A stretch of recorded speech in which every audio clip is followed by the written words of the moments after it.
ஒரு ஆறு அருகே அணி என்ற ஒரு குட்டி யானை வாழ்ந்தது. அது பிறந்ததும் தவறாகத் தன் கூட்டத்திலிருந்து பிரிந்துவிட்டது. இப்போது அது தனியாகத் திரிந்தது. அணிக்கு அம்மா, யானையின் பாசமும் குடும்பத்துடன் உணவுக்கூட்டிலும் உறவுகளின் சத்தமும் இல்லை. தினமும் அது உணவுக்காக தொலைதூரம் நடந்தது. ஒரு நாள் காடு முழுக்க மழை பொழிந்தது. எல்லா விலங்குகளும் தங்கள் இல்லங்களில் ஒளிந்தன. ஆனால் அணி 5 நடுங்கிக் கொண்டிருந்தது. அப்போது அருகே ஒரு பெரிய யானை குடும்பம் அணியை பார்த்தது. மூதாட்டி யானை பாசமுடன் கேட்டாள், சின்னா, நீ ஏன் தனியாக இருக்கிறாய்? அணி தன் கதையை அழுது கூறியது. அந்த யானை குடும்பம் இதமான மனதுடன் சொன்னது, இனி நீ எங்கள் குடும்பத்தில் ஒரு பாகம். இந்த இல்லம் உன்னுடையதும். அன்றிலிருந்து அணி ஒரு இல்லம் பெற்றது.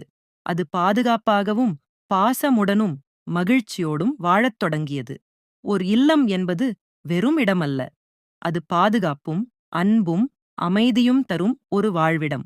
இந்த வீடியோ உங்களுக்கு பிடிச்சிருந்தா லைக் பண்ணுங்க, ஷேர் பண்ணுங்க, மறக்காம சப்ஸ்கிரைப் பண்ணுங்க.